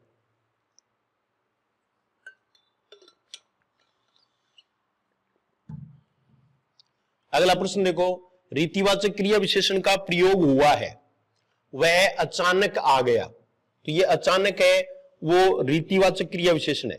क्रिया विशेषण जो क्रिया की विशेषता बताता है, जो क्रिया की व्याप्ति को सीमित करता है, मर्यादित करता है। तो इसमें अचानक है, ये रीतिवाचक क्रिया विशेषण है। क्रिया विशेषण 4 प्रकार के होते हैं। ये रीतिवाचक, रीति मानी ढंग, जैसे वह धीरे धीरे चलता है, वह तेज चलता है, ऐसे वैसे जैसे कैसे, ये सब है वो किस में आते हैं, रीतिवाचक क्रिया विशेषण में आते हैं। रीतिवाचक क्रिया विशेषण की आपको एक ही बात बता दूं कि बाद में अगर से आता है तो रीतिवाचक क्रिया विशेषण है। जैसे वह चुपके से आया, तो चुपके से आया, इसमें चुपके से है वो क्या है, चुपके से, धीरे से, ध्यान से, सचमुच, एकदम, फटाफट, धमाक से, ये सब है वो क्या है, क्रिया विशेषण है, और रीतिवाचक क्रिया विशेषण है। रीतिवाचक क्रिया विशेषण में आपको ये याद रखना है, रीतिवाचक क्रिया विशेषण है वो विशेषण भी बन सकता है। जैसे एक तो ये है कि राम अच्छा लड़का है, तो यहां पर तो अच्छा है वो क्या है, यहां अच्छा है वो गुणवाचक विशेषण है। लेकिन इसका प्रयोग दूसरे प्रकार से वाक्य में क्रिया से पहले कर दें अच्छा का, तो ये रीतिवाचक क्रिया विशेषण बन जाता है। जैसे राम अच्छा गाता है, राम अच्छा लिखता है, तो यहां पर अच्छा है वो क्या है, क्रिया विशेषण है, रीतिवाचक क्रिया विशेषण। और ये देखिए, राम यहां रहता है, ये स्थानवाचक क्रिया विशेषण। स्थानवाचक में यहां, वहां, जहां, कहां, ये दूर, निकट, नजदीक, समीप, ये सब है वो किस में आएंगे, स्थानवाचक क्रिया विशेषण में। वह कल आएगा, ये कालवाचक क्रिया विशेषण, ये कालवाचक होगा, कालवाचक क्रिया विशेषण। जैसे अब, जब, तब, कब, कल, आज, परसों, सोमवार को, जनवरी में, 5 बजे, ये सब है वो क्या है, कालवाचक क्रिया विशेषण है। और वह कम पड़ता है, ये परिमाणवाचक। ये परिमाणवाचक विशेषण भी होता है, लेकिन उसमें कम के बाद में संज्ञा आता है, इसमें क्रिया आएगी। इसमें क्या है, क्रिया, तो इसमें क्रिया का प्रयोग होता है। फिर अगला देखो, संबंध बोधक अव्यय का प्रयोग हुआ है। धन के बिना किसी का काम नहीं चलता, ये पूछा भी था, डिलीट किया बाद में, लेकिन के बिना है वो संबंध बोधक है। संबंध बोधक अव्यय क्या होता है, जैसे वाक्य है उसमें प्रयुक्त संज्ञा या सर्वनाम है, उनका जो क्रिया के साथ संबंध सूचित करते हैं, ऐसे शब्द हैं वो क्या कहलाते हैं, संबंधवाचक के या संबंध सूचक के अव्यय यानी प्रीपोजिशन। जैसे की और ये सारे हैं वो इसमें अपना ले सकते हैं। बीच में मैं आपको ये बताता हूं, एक वाक्य इसमें पूछा है, वह अपना सिर पढ़ेगा, वह अपना सिर पढ़ेगा, तो यहां सिर है ना वो क्रिया विशेषण है, और ये रीतिवाचक क्रिया विशेषण है, रीतिवाचक की क्रिया विशेषण। तो ये चीजें हैं वो आपको ध्यान में रखनी है, ठीक है। अब संबंधवाचक अव्यय है, इसके बारे में देखो आप, वह गांव तक गया, तो तक है वो क्या होगा, संबंध सूचक अव्यय। रात भर जागना अच्छा नहीं है, रात भर। और से अधिक की अपेक्षा, के साथ, के आगे, के पीछे, के सामने, और के विरुद्ध, ये सब है वो संबंध सूचक अव्यय है। के बीच में, जैसे राम श्याम और सुरेश के बीच में बैठा है, तो यहां के बीच है वो संबंध बताता है। राम और श्याम पढ़ते हैं, ये समुच्चय बोधक अव्यय है। राम और श्याम पढ़ते हैं, समुच्चय बोधक अव्यय। इसको योजक भी कहते हैं। योजक है वो दो प्रकार के होते हैं, समानाधिकरण और वेदीकरण। समानाधिकरण और वेदीकरण। समानाधिकरण योजक है, इसके चार भेद होते हैं, ठीक है। लेकिन आपको ये याद रखना है कि और, एवं, व, तथा, ये समानाधिकरण योजक है। अतः है, इसलिए, ये भी समानाधिकरण योजक है। या है, ये भी समानाधिकरण है, विभाजक योजक। अगर हम समानाधिकरण योजक की बात करें तो इसके चार भेद हो जाएंगे। पहला जो है वो है संयोजक। संयोजक में तो और आ जाएगा, और, तथा, एवं। दूसरा देखो विभाजक, इसको विकल्पक भी कहते हैं। विभाजक है, इसमें या, अथवा, ये आएंगे। और तीसरा है परिणाम सूचक। परिणाम वाले में अतः है, इसलिए, अतः है इसलिए।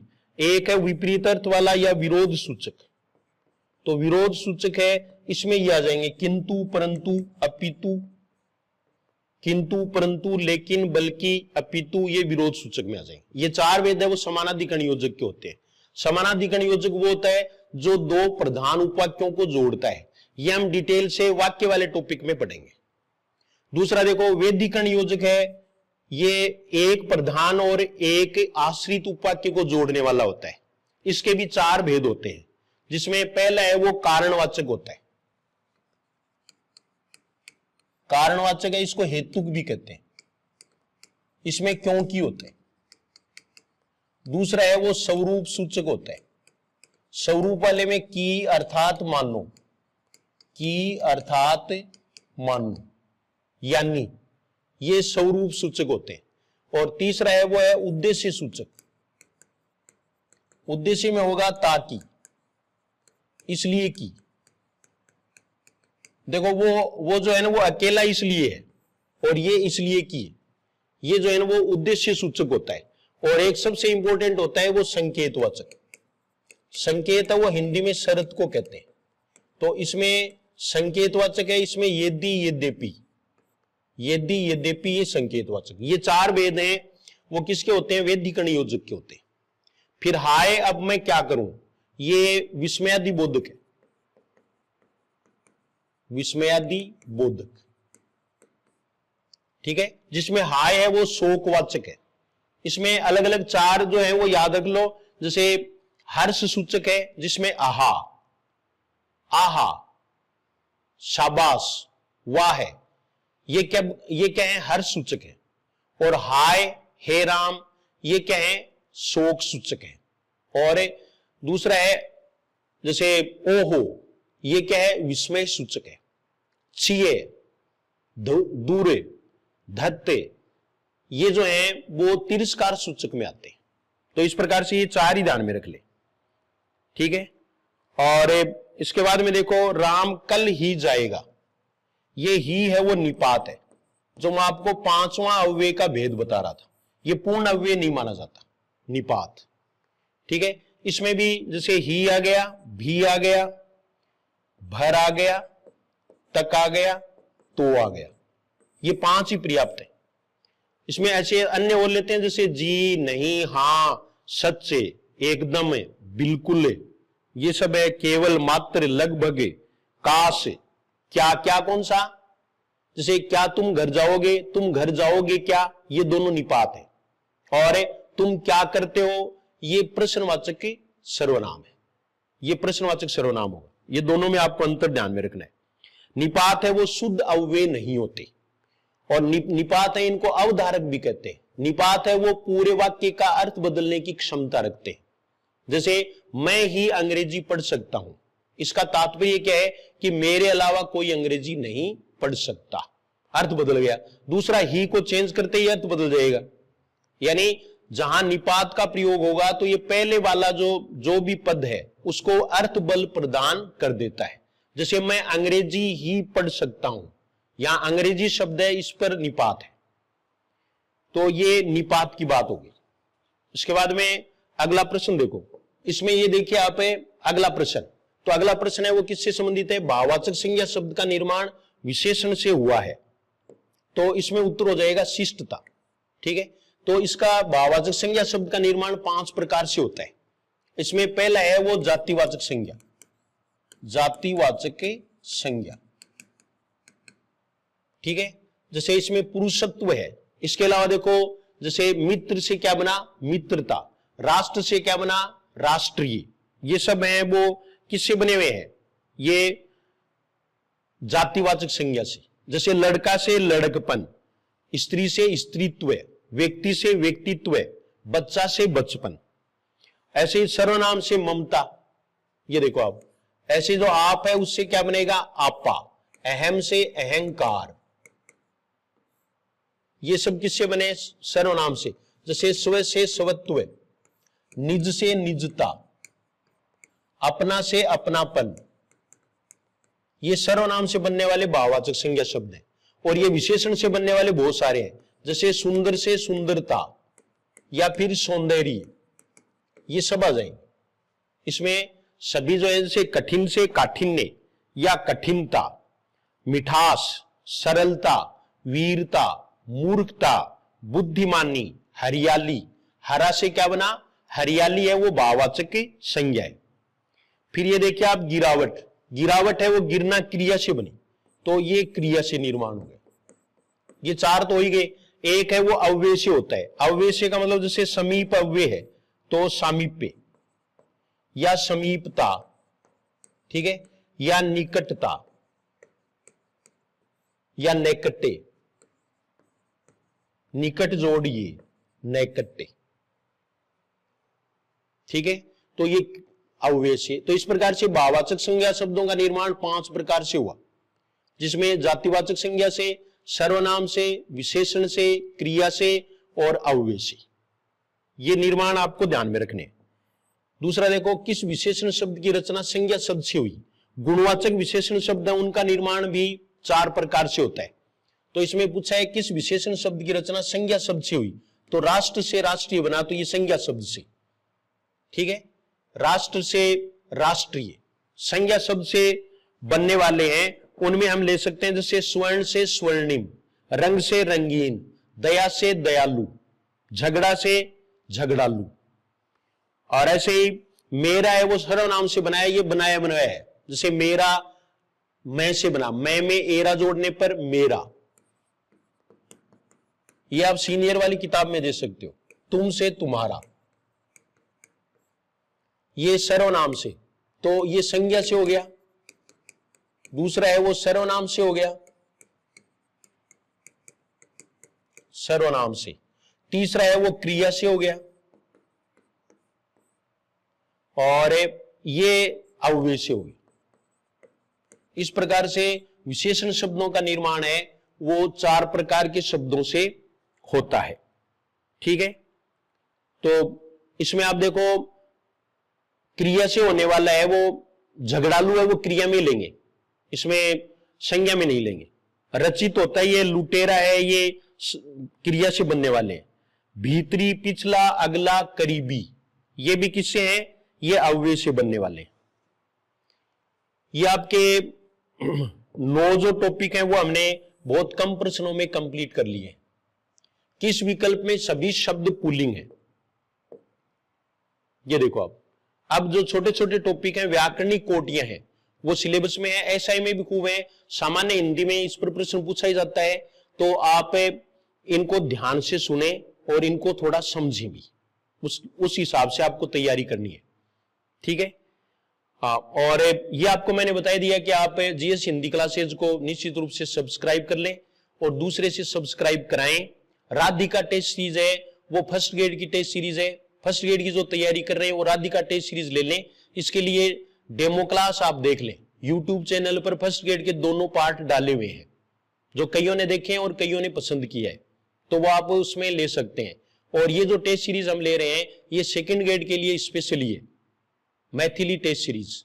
लेकिन ये टेस्ट सीरीज है, इसमें व्याकरण के टॉपिक हैं, वो सामान्य व्याकरण वाले विद्यार्थियों के लिए बहुत ही उपयोगी है। शॉर्ट में रिवीजन करने के लिए, परीक्षा के नजदीक या पहले दिन पढ़ने के लिए बहुत उपयोगी हैं। बहुत सारे प्रश्न है वो इनमें से आ सकते हैं, क्योंकि हमें इसमें पूरा ही पढ़ रहे हैं। तो देखो किस प्रकार से हमने संज्ञा से चल करके और निपात तक 9 टॉपिक हैं वो 5-7 प्रश्नों में पूरे कर लिए हैं।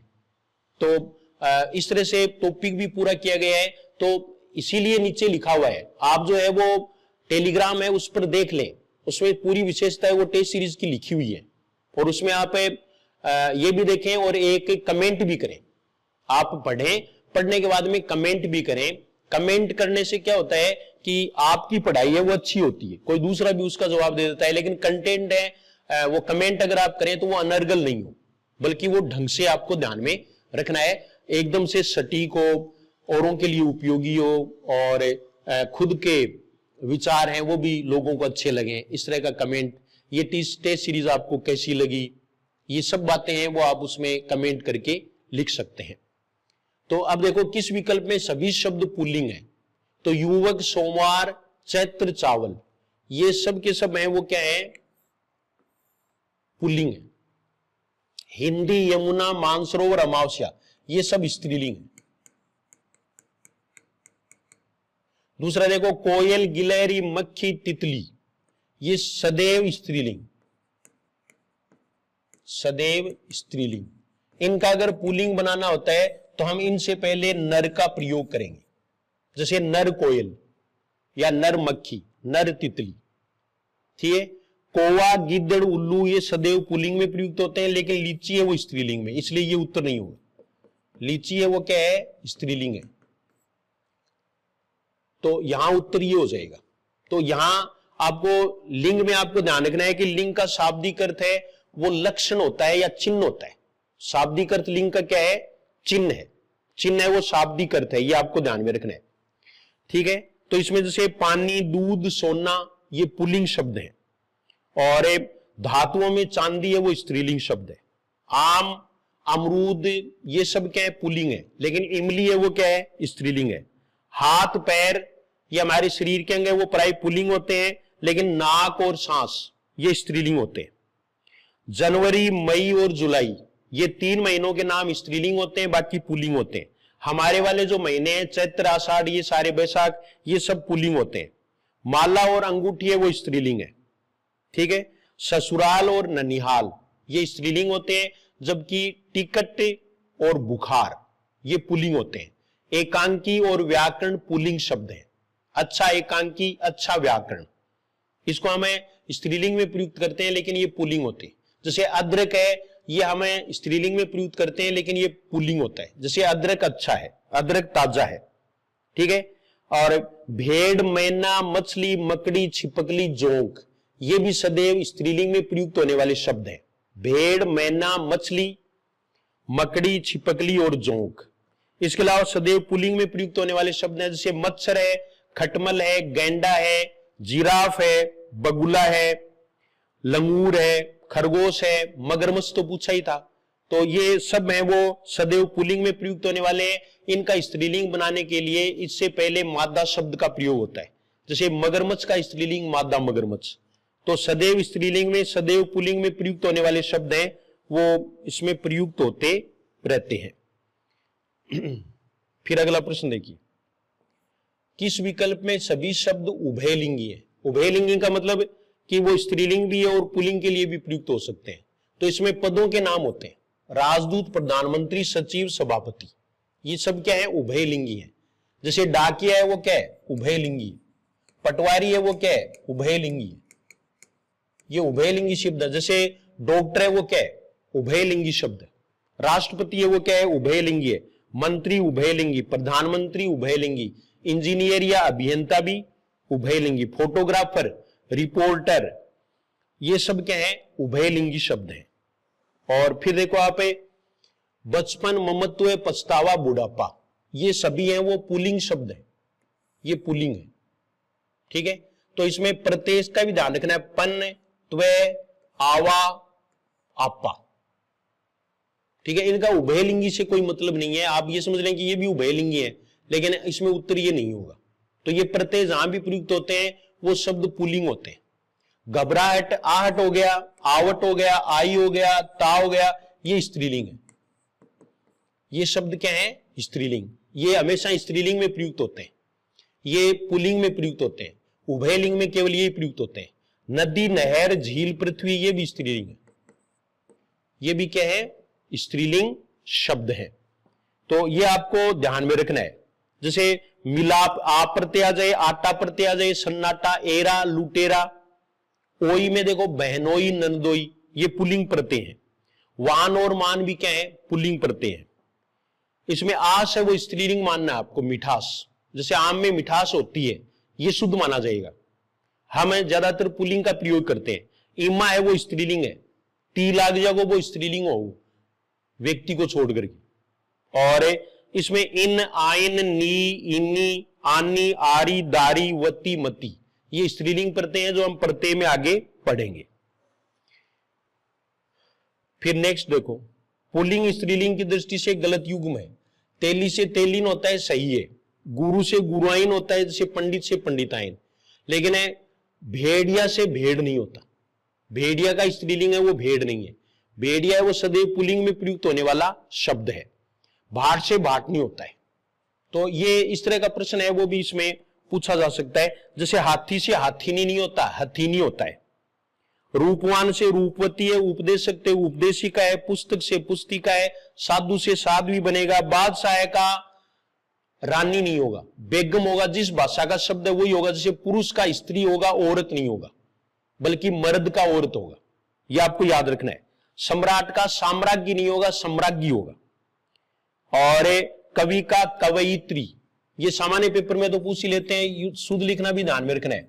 और विद्वान का विदुषी, विदुषी में ये दूसरा से, विद्वान का क्या होगा? विदुषी होगा।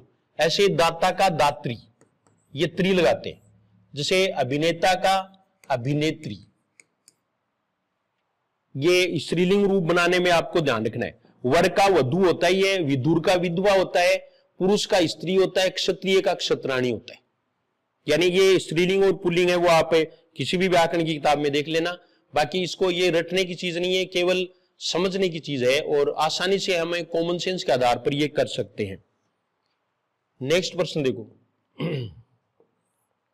एक वचन बहुवचन की दृष्टि से असंगत है। साड़ी का साड़ियां होगा, लता का लताएं होगा, लेकिन वर्षा का वर्षाएं नहीं होगा। वर्षा हमेशा वर्षा के रूप में, चीता का चीते हो जाएगा। ये इसके बहुवचन। वचन, वचन का अर्थ संख्या होता है। वचन मानी संख्या, वचन का अर्थ है वो क्या है? संख्या होता है। तो संख्या के रूप में हमें इसको लेंगे। जैसे चिड़िया है तो इसका चिड़िया, चिड़िया का बहुवचन। तो चिड़िया का बहुवचन में केवल आपको चंद्र बिंदु लगाना है। गुड़िया में गुड़िया, बुढ़िया में बुढ़िया, ये ध्यान रखना है। कुछ कई बार वो सर्वनाम के भी पूछ लेते हैं। जैसे मैं का हम होगा और ऐसे ही उसका उन होगा। ऐसे जो है वो राह का राहें, परीक्षा का परीक्षाएं, पुस्तक का पुस्तकें, लड़का का लड़के, भैंसा का भैंसे, ये आपको बहुत ध्यान में रखना है। जैसे एक शब्द है भैंसा, तो इसका भैंस से होगा, यहां बिंदु नहीं लगेगा, और भैंस है इसका होगा भैंसे। ये दोनों में अंतर करना है। ये देखिए, ये माइनर डिफरेंस है। इस तरह के प्रश्न है वो हमारे कई बार गलत हो जाते हैं। बड़ी मात्रा होती है तो बहुवचन बनाते हैं, ई और ऊ की छोटी कर देते हैं। जैसे वधू का वधुएं, बहू का बहुएं, नदी का नदियां, लड़की का लड़कियां, ये मात्रा है वो छोटी हो जाएंगी। ठीक है, गुरु का गुरुओं, लड्डू का लड्डुओं, डू छोटा हो जाएगा, गुलाब का गुलाबों। ठीक है, और फिर आगे देखो प्रश्न देखिए आप, किस विकल्प के सभी शब्द सदैव एक वचन में प्रयुक्त होते हैं? तो ये एक वचन में प्रयुक्त होने वाले हैं वो भीड़, जनता, आकाश, पानी, ये सदैव एक वचन में प्रयुक्त होते हैं। और प्राण, दर्शन, इसमें गिरी भी है। प्राण, दर्शन, हस्ताक्षरांशु, ये हमेशा बहुवचन में प्रयुक्त होते हैं। शिष्या, पपीता, अध्यापिका, माता, ये दोनों में प्रयुक्त होते हैं। शिष्या का शिष्याएं, पपीता का पपीते, अध्यापिकाएं, माता का माताएं, ये इनका बहुवचन रूप हो जाएगा। नारी का नारियां, और एक है नारियों। ये देखो आप, तो नारियां है ये तो रिजु रूप होता है, इसमें कार्य चिन्ह का प्रयोग नहीं होता, वाक्य में प्रयुक्त करेंगे तो। और नारियों है इसमें ये रिजु नहीं बल्कि तिर्यक रूप होता है, इसमें हम जरूर किसका प्रयोग करेंगे? विभक्ति का या कार्य चिन्ह का प्रयोग करेंगे। ठीक है, कागज का कागजात भी होता है और कागजों भी होता है। बंदरिया का बंदरियां, ठीक है, या बंदरियों, और कथा का कथाएं, ये इनके बहुवचन रूप हैं वो किए जा सकते हैं। और जो सदैव एक वचन में प्रयुक्त होते हैं जैसे सोना, लोहा, चांदी, घी, मक्खन, ईमानदारी, सज्जनता, दया, ये हमेशा एक वचन में प्रयुक्त होने वाले शब्द हैं। और बहुवचन में होने वाले और लिख लो आप, जैसे दाम, दाम बढ़ गए, यानी दाम बढ़ गया। अक्षत, होठ, अनेक, अनेक का अनेकों नहीं होगा। बाल, क्रियाकलाप, लोग, समाचार, ये सब है वो बहुवचन में प्रयुक्त होने वाले शब्द है जो सदैव बहुवचन में प्रयुक्त होते हैं। फिर नेक्स्ट देखो, ये काल का प्रश्न है, आप इसमें थोड़ा सोच करके बताएं। राम खाना खा चुका है, वाक्य किस काल का बोध कराता है?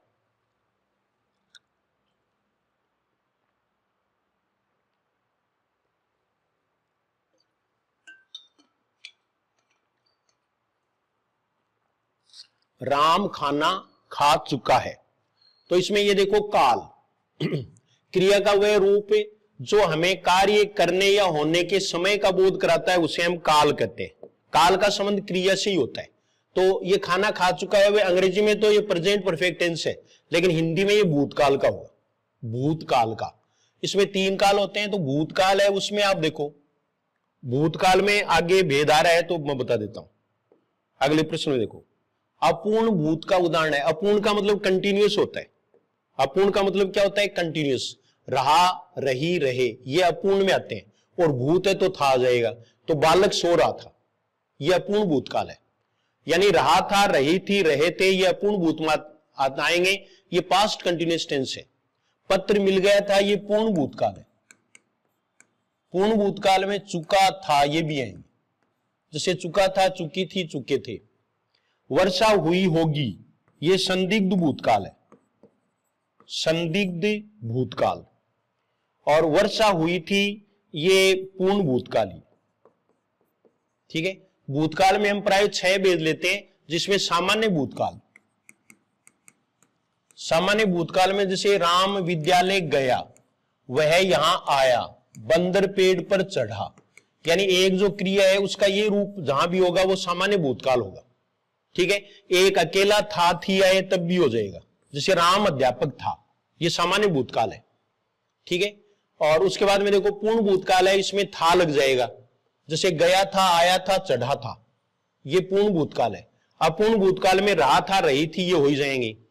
और ये जो पहला हमने वाक्य लिया था ना, चुका है, ये आसन्न भूतकाल का हो, आसन्न भूतकाल।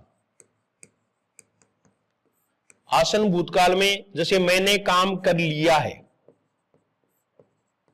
और चुका है, चुकी है, यानी प्रेजेंट परफेक्ट वाले वाक्य हैं वो आसन्न भूतकाल में होते हैं। और संदिग्ध भूतकाल में वर्षा हुई होगी, उसने खाना खा लिया होगा, ये संदिग्ध भूतकाल होगा। और एक होता है हेतु हेतु मद भूतकाल, इसमें शर्त होती है, ये रिजेक्टेड कंडीशन है। जैसे अगर मैं पहले पढ़ लेती तो पास हो जाती, यहां अगर का प्रयोग अगर नहीं भी हो तो भी ये हेतु हेतु मद भूतकाल बना रहेगा। ये बहुत पूछते हैं।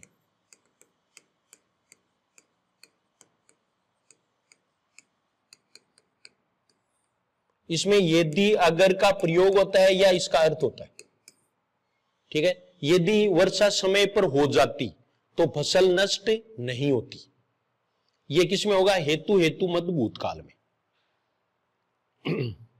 फिर अगला देखो, अमेरिका ने भारत को आर्थिक सहायता दी में कौन सा कार्य? तो कारक का प्रश्न आ गया ये तो। लेकिन काल में देखो दो काल और होते हैं। वर्तमान काल में सामान्य वर्तमान काल है, जैसे राम पढ़ता है वह जाता है, ये सामान्य वर्तमान काल है। अपूर्ण वर्तमान काल है, इसमें रहा है, रही है, रहे हैं, ये होगा। जैसे राम विद्यालय जा रहा है, ये अपूर्ण वर्तमान काल है।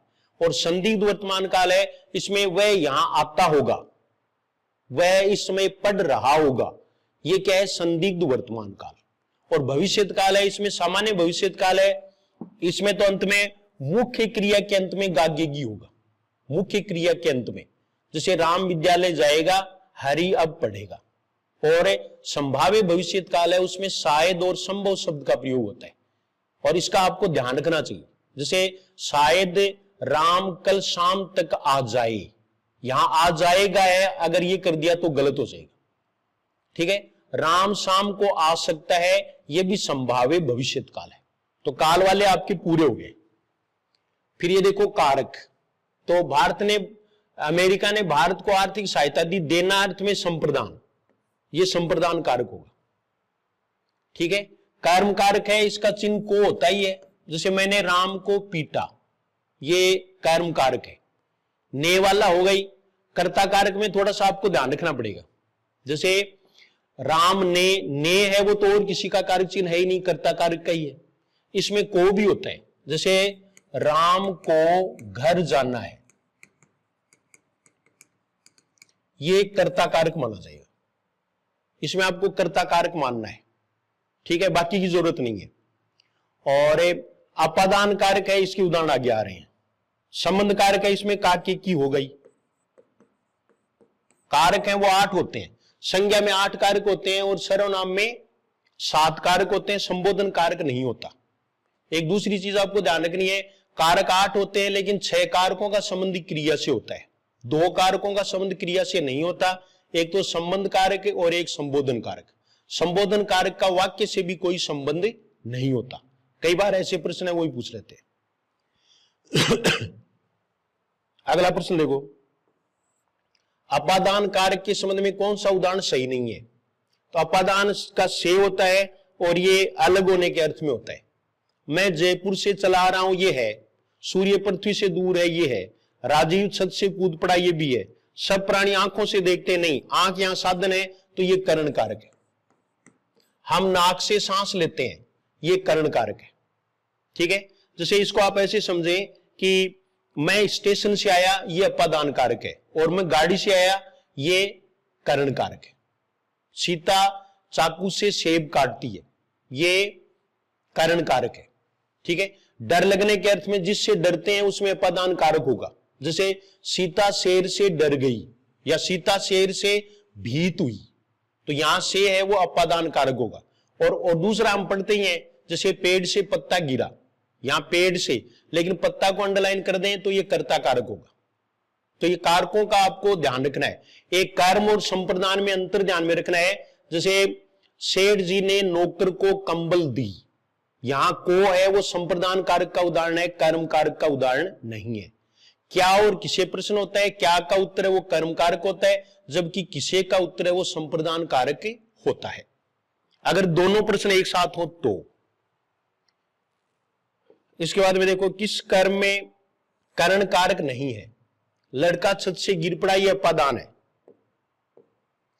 पिताजी कार से कार्यालय जाते हैं, ये साधन है, करण कारक है, ये करण।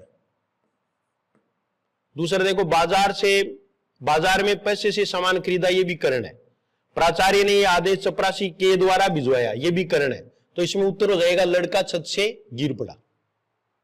नेक्स्ट देखो, किस वाक्य में से का प्रयोग अपादान कारक के रूप में हुआ है? अपादान वाला ही पूछेंगे। त्योहारों से भाव बढ़ता है, घोड़ा दबाते ही ये होगा अपादान कारक। घोड़ा दबाते ही बंदूक से गोली अलग होगी नहीं, ये देखो आप। रोगी ने अपने मनोबल से बीमारी पर विजय प्राप्त की, अपने हो गई, अपने मनोबल से बीमारी पर विजय प्राप्त की, ये कर्ण कारक है। और बालक कलम से लिखना सीख रहा है, ये भी क्या है? कर्ण कारक है। फिर देखो वाच्य, कर्म वाच्य का उदाहरण वाक्य है। राम खाना खाता है, ये कर्तृवाच्य। वाच्य है वो तीन होते हैं, एक कर्तृवाच्य और एक भाववाच्य और ये कर्मवाच्य, ये तीन है। बच्चे घर जा रहे हैं, ये कर्तृवाच्य है। कर्तृवाच्य में आपको ध्यान रखना है कि कर्ता के साथ में कोई कारक चिन्ह आए या ने आ जाए तो वो कर्तृवाच्य है।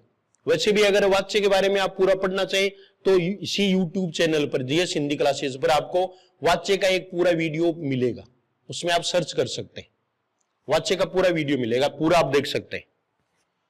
दूसरा देखिए कि अगर कोई कारक चिन्ह है, ने आए तो कर्तृवाच्य हो जाएगा, दोबारा आ जाए तो कर्मवाच्य हो जाएगा। और ये देखो, से दौड़ा नहीं गया, नौकर से चला नहीं जाता, नौकर से उठा नहीं जाता, ये भाववाच्य होते हैं। कर्तृवाच्य का प्रयोग नहीं हुआ है। महेश स्कूल से आ रहा है, तो महेश है वो करता है और इसमें कोई भी कारक चिन्ह वो प्रयुक्त नहीं हुआ है, तो ये कर्तृवाच्य है। अखबार पढ़े जाते हैं, ये कर्मवाच्य, यही नहीं हो। माली बगीचे में फूल तोड़ रहा है, ये कर्तृवाच्य। कुत्ता सारी रात भौंकता रहा, ये भी कर्तृवाच्य। फिर आगे देखो, मैं खाता हूं, वाक्य का भाववाच्य रूप निम्नलिखित में से कौन सा होगा? तो मुझसे खाया जाता है। कई बार है वो नहीं का प्रयोग नहीं होने पर भी फिर भी क्या होता है? भाववाच्य हो सकता है। भाववाच्य में आप क्रिया हमेशा याद रखोगे, क्रिया एक तो पुल्लिंग होगी, सदैव पुल्लिंग होती है, एक वचन में होती है और अन्य पुरुष की होती है, यह आप पक्का याद रखोगे, भाववाच्य की विशेषता है। और ये है ना कि मैं खा नहीं सकता, मैं खा नहीं सकता। अब नहीं का प्रयोग तो इसमें भी हुआ है, लेकिन मैं के साथ कोई भी कारक चिन्ह नहीं है, से आना जरूरी है भाववाच्य में, इसलिए ये कर्तृवाच्य, ये कर्तृवाच्य है, इसका आपको ध्यान रखना है। खाया जाता है मुझसे, बाकी के नहीं होंगे। मुझसे खाया जाता है और मैं खा नहीं सकता, इसका ये क्या होगा? मुझसे खाया नहीं जाता, ये इसका भाववाच्य होगा। फिर लास्ट प्रश्न देख लो, अध्यापक ने कक्षा में गणित की परीक्षा ली, वाक्य है, तो अध्यापक के साथ में ने आ गया, ने जहां भी आ जाए वो कर्तृवाच्य होता है, ये कर्तृवाच्य। तो लगभग सभी टॉपिक हैं वो इसमें क्लियर करने का प्रयास किया गया है। फिर भी देखो, पूर्णता किसी में नहीं होती, फिर भी अगर आप कोई सुझाव देना चाहें तो सुझाव लिख करके कमेंट कर सकते हैं। सिंसियरली मैं उसे देखूंगा और उनको अगर वो मुझे अच्छे लगे, फायदेमंद अगर हैं, तो निश्चित रूप से उनको शामिल किया जाएगा। तो ये टेस्ट सीरीज आपको कैसी लगी ये आप जरूर लिख भेजें और दूसरे जो हैं स्टूडेंट्स हैं उनको भी आप शेयर करें, ऐसी मैं उम्मीद कर सकता हूं। आपके कोई भी रिश्तेदार जानकार जो भी हैं उनको आप बताएं और हो सके तो परचेज कर लें, इसमें पूरा फायदा होगा। ये 18 टेस्ट हैं जिसमें सेकंड ग्रेड का पूरा पाठ्यक्रम कंप्लीट हो जाएगा शॉर्ट रूप में। और अगर आप इसको विस्तृत रूप से पढ़ना चाहें तो आप कोर्स परचेज कर सकते हैं। Ghanshyam Parik sir app download कर लें और उसमें जो डेमो वीडियोज हैं वो देख लें।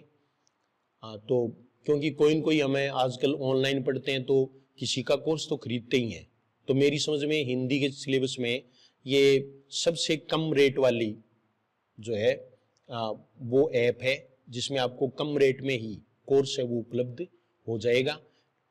कोर्स जो लें वो ये सोच कर लें कि आपको खुद को लिखना है, आपको डेली 3 घंटे देने हैं, लिखना है, ईमानदारी से ऐसा करना है।